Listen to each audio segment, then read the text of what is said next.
आपको बताएं, ईरान जंग खत्म होने वाली है कब पता नहीं। हाँ, लेकिन ईरान के खिलाफ जंग तकरीबन जीत चुके हैं। जीत गए लेकिन मजीद सख्त हमले भी करेंगे। अमरीकी सदर एक तो पहले ही मुतनाज़ा जंग छेड़ चुके हैं और अब मुतनाज़ा बयान दे रहे हैं उस पर यह कि ईरान में पानी के वसीउ अरीज प्लांट को निशाना बनाना, फिर ईरान का पलट कर बहरीन में वाटर ट्रीटमेंट प्लांट पर हमला करना। बात यह है कि अरब मुल्कों में तेल तो बहुत है लेकिन ज़रूरत के मुताबिक पानी नहीं। क्या खित्ते के दीगर मुल्कों को भी इस जंग में धकेलने की कोशिश की जा रही है? ये जंग खत्म होने वाली है या मजीद बढ़ावा दिया जा रहा है? अब तक जितना कुछ हो चुका है उसके असरात दुनिया पहले ही भुगत रही है। आलमी मंडी में तेल की कीमत में 30% के रिकॉर्ड इजाफे के बाद सिर्फ 8% तक कमी हुई है। जाहिर है पड़ोसी मुल्क में छिड़ी जंग और आलमी सतह पर सप्लाई लाइन टूटने से पाकिस्तान ज्यादा मुतासिर है। जी हाँ, बिल्कुल, ये बिल्कुल ठीक बात है कि इस जंग में धकेलने की कोशिश की जा रही है। ये जंग खत्म होने वाली है या नहीं, मजीद बढ़ावा दिया जा रहा है। अब तक जितना कुछ हो चुका है उसके असरात दुनिया पहले ही भुगत रही है और आलमी मंडी में तेल की कीमत में 30% के रिकॉर्ड इजाफे के बाद सिर्फ 8% तक कमी हुई है। जाहिर है पड़ोसी मुल्क में छिड़ी हुई जंग और आलमी सतह पर सप्लाई लाइन टूटने से पाकिस्तान ज्यादा मुतासिर हुआ है और कुछ हमारी भी नाअहली है। आलमी और मुल्की मईशत कितनी मुतासिर हुई है, हुकूमत पाकिस्तान के एडहॉक इक़दामात और मुआशी नुकसान को कवर कर पाएंगे या नहीं, बहुत सारे सवालात हैं। ईरान जंग खत्म होने वाली है, कब तक होगी या नहीं, ये कुछ पता नहीं है। हाँ, लेकिन ईरान के खिलाफ जंग तकरीबन जीत ही चुके हैं। जीत गए लेकिन मजीद सख्त हमले भी करेंगे। तो अमरीकी सदर एक तो पहले ही मुतनाज़ जंग छेड़ चुके हैं और अब मुतनाज़ बयानात भी दे रहे हैं और उन्होंने ही अपने बयानात में कहा है कि जीत गए हैं लेकिन मजीद सख्त हमले भी करेंगे। उस पर यह कि ईरान में पानी की वसी और अरीज प्लांट को निशाना बनाना और फिर ईरान का पलटकर बहरीन में वाटर ट्रीटमेंट प्लांट पर हमला। अब बात यह है कि अरब मुल्कों में तेल तो बहुत है लेकिन ज़रूरत के मुताबिक पानी नहीं है। बिल्कुल, अपने नाज़रीन को बताएं कि इस वक्त जो जंग की पूरी सूरत हाल है उसमें बहुत सारी स्टेटमेंट्स डोनाल्ड ट्रंप की जानिब से सामने आई हैं, जिसके बाद ये मुतनाज़ा मज़ीद हम देख रहे हैं कि कुछ कॉम्प्लिकेटेड होता जा रहा है। ये समझने की कोशिश की जा रही है कि इस वक्त जो सूरत हाल है वो किस तरफ जा रही है। डॉक्टर खाकान नजीब हमें ज्वाइन कर चुके हैं। खाकान साहब, बहुत शुक्रिया हमें ज्वाइन करने के लिए। खाकान साहब, तमाम तर अगर सूरत हाल को हम देखें और सामने रखें, जो जितने भी डॉट्स हैं उसको जोड़ने की कोशिश करें, तो बात तो ये सामने आ रही है कि जंग खत्म हो भी जाती है अगर, तो जल्दी भी ख़त्म हो जाती है, तो उसके असरात तो जल्दी ख़त्म नहीं होंगे। उसके असरात प्रोलॉन्ग करेंगे, मुख्तलिफ ममालिक पर आएंगे, नेबरिंग कंट्रीज़ पर आएंगे। हम इस वक्त अगर सिर्फ पाकिस्तान की भी बात करें तो इस वक्त पाकिस्तान कहाँ खड़ा है और जो हुकूमत इक़दामात कर रही है वो आपके नज़दीक दुरुस्त हैं?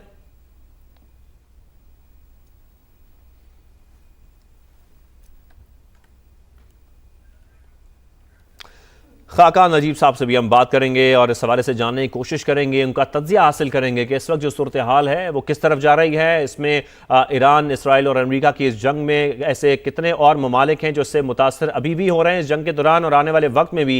जब हम देख रहे हैं कि ऑयल की जो कीमतें हैं वो भी ऊपर जा रही हैं, उसके बाद मुतासर होते रहेंगे। इसके जो असरात हैं वो कब तक रहेंगे अगर ये जंग ख़त्म हो भी जाती है। इन तमाम बातों को समझने की हम कोशिश करेंगे आज इस सेगमेंट में और अपने नाज़रीन के साथ भी शेयर करेंगे कि इस वक्त जो ताज़ा सूरत हाल है उसमें इकोनॉमिकल कंडीशंस भी अगर मुल्क की देखें, खासतौर पर पाकिस्तान की भी अगर बात करें तो पाकिस्तान इस वक्त कहां खड़ा है। हमने ये तो देखा कि इस वक्त जो मौजूदा सूरत हाल है उसको देखते हुए उसके तनाजुर में हुकूमत ने तकरीबन 55 रुपये जो फी लीटर पेट्रोल है उसमें इजाफा किया, लेकिन ये इजाफा कब तक रिटेन किया जाएगा कि इसका जो रिवर्सल है वो पॉसिबल कब तक हो सकेगा, ये भी हमने समझने की कोशिश करनी है, क्योंकि जाहिर बात है इसके जो असरात हैं वो तमाम अशिया पर आएंगे। ओवरऑल जो महंगाई है, जो इन्फ्लेशन रेट है वो पाकिस्तान में बढ़ जाएगा, तो उसको भी कंट्रोल करना इस हुकूमत की तरजीह है। तो ये तमाम बातें अगर देखी जाएं और इन डॉट्स को कनेक्ट किया जाए तो इस वक्त जो इकोनॉमी की सूरत हाल है वो पूरी दुनिया में मुख्तलिफ ममालिक की कुछ अच्छी दिखाई नहीं दे रही है, लेकिन पाकिस्तान को मद्देनजर रखते हुए हम इस पूरी सूरत हाल को समझना चाह रहे हैं। डॉक्टर खाकान नजीब हमें ज्वाइन कर चुके हैं। खाकान साहब, बहुत शुक्रिया। खाकान साहब, इस वक्त पूरी मईशत पर दबाव हम देख तो रहे हैं दुनिया भर में, खासतौर पर ईरान के नेबरिंग कंट्रीज में भी, मिडल ईस्ट में भी, लेकिन इस पूरी सूरत हाल को अगर हम अपने सामने रखें, आप क्या समझते हैं? जंग खत्म हो भी जाती है तो इसके असरात तो जल्दी खत्म नहीं होने वाले। हम इस वक्त जो पाकिस्तान है वो इस वक्त कहां खड़ा है, जो हुकूमत के इक़दामात हैं उसको आप कैसे देख रहे हैं? बिस्मिल्लाहिर्रहमानिर्रहीम। देखिए, एक तो शॉर्ट रन है आपका जिसमें एक शॉक लगा है इकोनॉमीज को, दुनिया भर की ग्लोबल इकोनॉमिक शॉक, जो कि ऑयल की क्वांटिटी भी नहीं मिल रही और साथ साथ उसकी एक प्राइस का हाइक आया है और वो बहुत मूव कर रहा है। अराउंड $120 पे ब्रेंट चला गया था, बैक टू $90 है इस वक्त। सो एक मार्केट्स में डिसलोकेशन सी हो रही है। सो इसको याद रखिए कि इस वक्त जो हालात हैं वो इस तरह के हैं। इसी तरह इक्विटी मार्केट्स में भी, क्रेडिट मार्केट्स में भी ऑब्वियसली एक जिसे कहते हैं अनसर्टिनिटी पैदा हो गई है। जो इन्फ्लेशनरी इम्पैक्ट है वो दुनिया भर पे है, और इसका एक इम्पैक्ट ये भी आएगा कि जिस तरह दुनिया भर में पॉलिसी रेट्स कम होने जा रहे थे वो शायद उस तरह कम नहीं हो पाएंगे। और आपको ग्लोबल ग्रोथ का जो एक शेविंग ऑफ है कि अगर 3.2% की ग्लोबल इकोनॉमिक ग्रोथ थी तो उसमें भी शेव ऑफ होगा। एक जिसे हम कहते हैं टर्म्स ऑफ ट्रेड का भी शॉक है, यानी कि जो एक्सपोर्ट और इंपोर्ट की बास्केट है वो भी वेरी करेगी। लोगों को ये समझना है कि पाकिस्तान जैसे मुल्क में ये अनसर्टिनिटी बढ़ जाती है, और उसकी वजह ये है कि पाकिस्तान ऑयल पे 80% फॉसिल फ्यूल्स इंपोर्टेड पे डिपेंडेंट है और मिडल ईस्ट से ज्यादा डिपेंडेंट है। इसका मतलब यह है कि हमारे पे इसका जो इन्फ्लेशनरी इम्पैक्ट है वो ज्यादा आएगा। अगर 20% कॉस्ट बढ़ती है फ्यूल की तो ये तकरीबन 1.5% डायरेक्ट कॉस्ट डालती है हमारी इन्फ्लेशन पे। बिल्कुल, सॉरी टू कट यू, लेकिन खाकान साहब इसको हम ऐसे समझ सकते हैं कि इस वक्त जो नंबर्स हमारे सामने हैं, या इस वक्त हम ये कहें कि हुकूमत या पाकिस्तान की इस वक्त जो मईशत है वो इतना बड़ा शॉक इसलिए बर्दाश्त नहीं कर पा रही क्योंकि हम एनर्जी इंपोर्ट डिपेंडेंसी पे इस वक्त हमारा पूरा दारोमदार होता है। देखिए ना, ये बात तो अयां है ना इस बात पे कि पाकिस्तान ने, जिसके पास कोल के मतलब हा मेगावाट के रिजर्व्स हैं, पाकिस्तान में 60,000 मेगावाट के वाटर के रिजर्व्स हैं, सोलर और साथ विंड, ये सारा कुछ मौजूद है।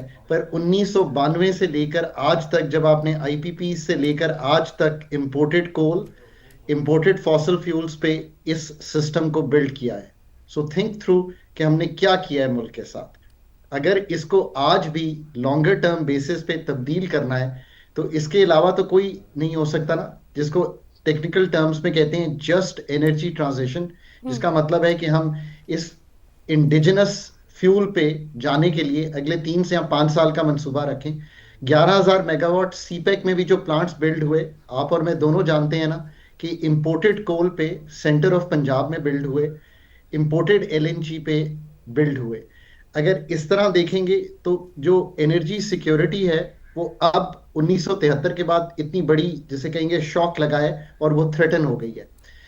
एनर्जी का मसला, इससे पॉलिसी थिंकिंग से अगर आगे देखेंगे तो डिस्कोज हैं जिनको इस साल 500 अरब रुपया मांगा जा रहा है कि अगले साल के जो इनएफिशिएंसीज हैं, जो लाइन लॉसेस हैं, जो कलेक्शन नहीं होगी, सो सर्कुलर डेट ना बढ़े तो 500 अरब रुपया दिया जाए। 400 अरब के करीब ये है कि सारी प्राइस को इक्वलाइज किया जाए, जिसको टैरिफ डिफरेंशियल सब्सिडी कहते हैं। अगर 1,000 अरब रुपया इस एनर्जी सेक्टर को इसलिए देना है तो कोई भी नहीं ये कह सकता कि पाकिस्तान का एनर्जी सेक्टर तंजीम नौ नहीं मानता। ये दूसरी बात है। पाकिस्तान में हम एक एनर्जी रेगुलेटर जो कोऑर्डिनेट करे नेपरा और ओगरा को, वो भी नहीं बना पाए as a professional regulator. Market की डीरेगुलेशन नहीं कर पाए, इसलिए ये 55 रुपए बढ़ी, किसके के पास गई, ये सारा कुछ क्यों क्रिएट हो रहा है? बिकॉज एक वेल रेगुलेटेड मार्केट है नहीं है, तेल की भी नहीं है, बिजली की भी नहीं है। ये बातें मैं इसलिए कर रहा हूं कि डिमांड साइड मैनेजमेंट, मैंने बहुत पिछले 8 दिन में इस पे बात की है। मैंने कहा था सेकेंड डे इंप्लीमेंट कर दें। दैट इज बिकॉज 22 दिन के रिजर्व्स अगर रह जाएं मेरे पास पेट्रोलियम के, और सप्लाई शॉक कंटिन्यूड हो, और प्राइस हाइक कंटिन्यूड हो, और प्राइस वेरी कर रही हो, कार्गोज ना मिल रहे हो, और मॉलिक्यूल्स शॉर्ट हो, एलएनजी 10-12 दिन की हो, तो मुझे वो तो करनी करनी है। बट असल रियलाइजेशन ये है कि इन सब चीजों के बाद एक और रियलाइजेशन ये है कि यार 28 दिन के रिजर्व्स थे पाकिस्तान में, मतलब